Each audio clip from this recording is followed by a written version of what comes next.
Jamie and welcome back to my channel. Today I'm going to be talking about some of my favourite LGBT plus TV shows in honour of it being Pride Month.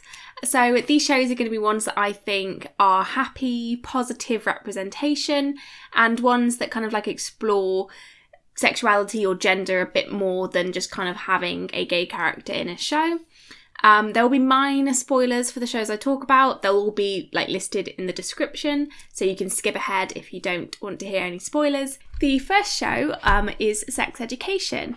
I think that this show is fantastic for showing a whole range of different relationships throughout from school years to older people as well. I think it is a fantastic show. I think it, sex education, it educates people, and I think that is fantastic. I've learned things from the show that you wouldn't think you would learn from a comedy drama about teenagers.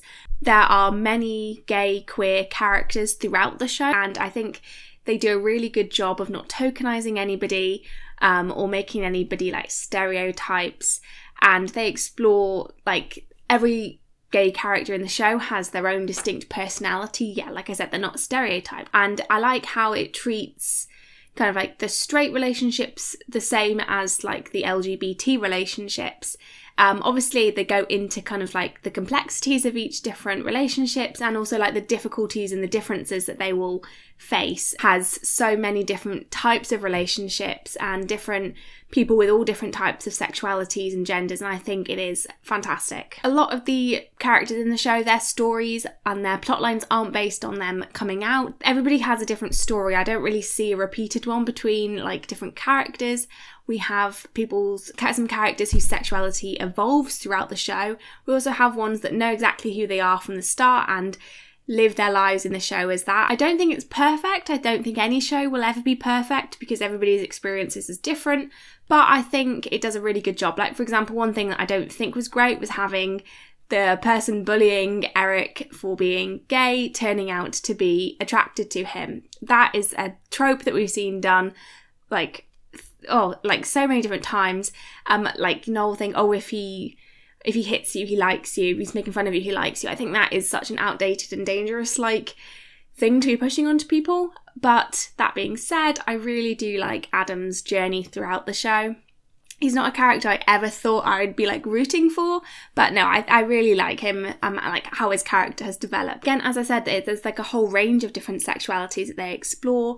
For example, asexuality. I think the scene that I can't remember the character's name, but when she goes and talks about how she feels broken, and then she's just told that no, you could just be asexual, and I think it was such nice, casual, but also very impactful. It was one little scene. I think it was lovely, and I think a lot of people who may not really know what asexuality is would now learn about it. And that's one of the things that I think is very important, is that the show is managing to teach people, and also with the fact that there is a whole range of different experiences presented on the show, I think everybody who watches it will relate to one character in some way or one character's experience, and I think that is amazing and something that I haven't seen a show do before. The next show is a pretty new one. It came out a few weeks ago, and it's called Big Boys, and it's a Channel 4 comedy created by Jack Rook, who also narrates it, and it's semi-autobiographical,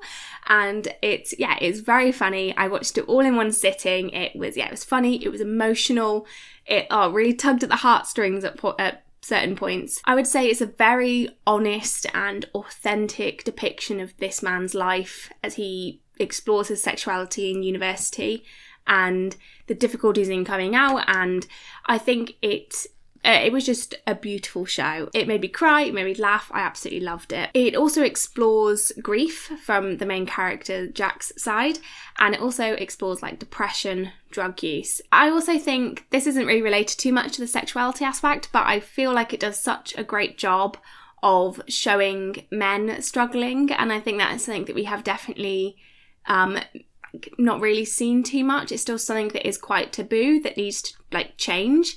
And obviously we have Danny, who is on antidepressants, and he struggles with going on and off because of some of the side effects of that. It deals with kind of the embarrassment of not feeling man enough, and I feel obviously both characters feel that in a way, just in different senses. So yeah, I thought that was just wonderful. And I've seen people talk about how like Danny represents like a neglected straight friend, because Jack is so focused on figuring out his sexuality and like how he wants to express it, that he kind of doesn't really know to pay attention to Danny and how Danny's struggling. So the next one is a show I've talked about a couple of times on this channel, and that is Our Flag Means Death. I couldn't do a show talking about LGBT TV without mentioning this.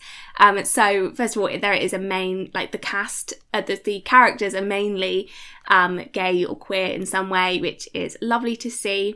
The main romance is between two mature, middle-aged men, one of them who is kind of like working through his sexuality for the first time. And I think that, again, is just such a lovely thing to see on TV. I haven't really seen too much of that before. A lot of like characters coming out have always been kind of typically like younger. So I think having somebody who figures it out at like 40 is, it's just nice to see. I really, really enjoyed that. The relationships all seem very authentic, well researched, and again, not tropey or they're not stereotypes. They are all individually their own character. They have their own weirdness. They're all a bit weird in their own individual way. And it's also has a non-binary character and actor, which I think is very important. We've actually got people's lived experiences impacting the show itself, and I think it just flows so easily in the show. I think it makes total sense, and it's like, again, like kind of casual as well. There's not really like any argument about it. There's nobody telling them that they're wrong. That's just who they are, and they're like, yeah, that makes sense.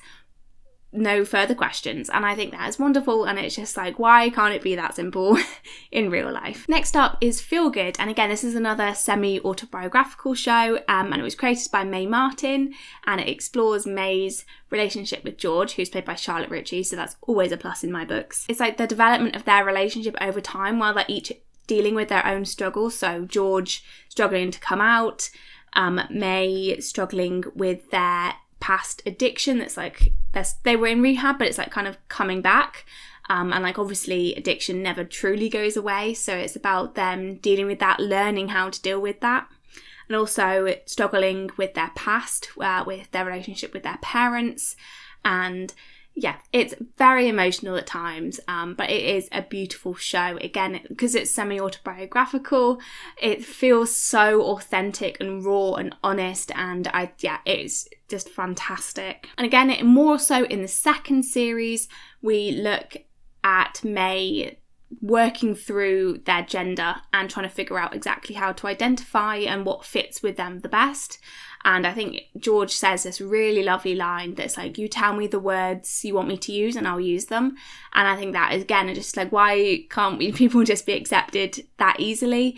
And yeah, it's just a lovely depiction of their relationship throughout, and yeah, I just love it. Something that Mae also talks about in their stand-up is how everybody assumes that they are gay, whereas in fact Mae is bisexual, and that also is mentioned in the show as well. So again, I think that's just another like thing that we have where characters and people who are just like have a label assigned to them before, like with like just based on their looks and like how they act. And I think that's something that needs to stop. People need to stop labeling people.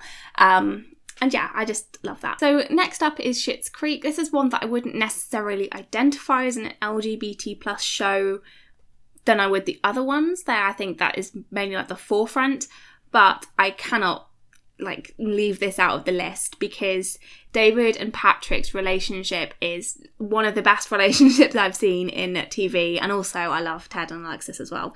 But that's for another video. And like David's sexuality also relates to what I just said about Mae, in the fact that he is automatically assumed to be gay when he's in fact pansexual. And I think one of his lines that I've seen on the internet like so many times is when he says that he likes the wine and not the label, which I think was a very nice line. And I think, and also Emily Hampshire, who plays Stevie, figured out through David's character and through the show that she too was pansexual, which I think is wonderful.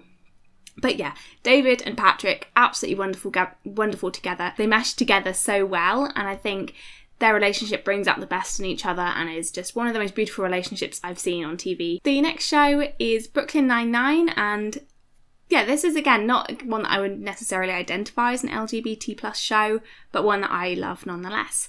So again, if we straight away start off with a gay character, Captain Holt, and yeah, so his relationship with Kevin is great. Again, they go through the normal struggles. I don't like it when relationships are portrayed as perfect, because no relationship can be truly perfect. They've got to, like, they work through their challenge, like work through the challenges. We also have Rosa come out as bisexual, and again, it's not really played for jokes. It's just like that's who she is. And again, the actress is also bisexual, which we love it when their, you know, lived experiences are played through their characters. I love that. Again, it's something that is just like accepted like through the main cast. Obviously, there's a plotline with her parents coming to terms with it. Yeah, so it's just played as just her part of her character. One thing I will say is I did not like Jocelyn, was that her name? Did not like her relationship with her. I just, yeah, could not get along with her at all. So yeah, that is my list of my favourite shows and characters that are LGBT. There are a few shows on my watch list that I haven't watched yet, so that I really want to, that I've heard are amazing. So first up is Heartstopper. I know I should have watched it ages ago, but I haven't just got around to it yet. I also really want to watch Gentleman Jack. That I love both the main actors in that, so, and I know they just released a second series, so I'll probably start watching that at some point soon. And the next show that's on my list is Dickinson, just because I mainly love the idea of them taking her poetry and like interpreting it and developing this relationship. I hope you enjoyed this video. Leave a like if you enjoyed this video, it really helps the channel, and comment down below your favourite shows that feature or explore LGBT relationships, and yeah, maybe I'll put them on my watch list. Thank you for watching, and I'll see you in the next video. Bye!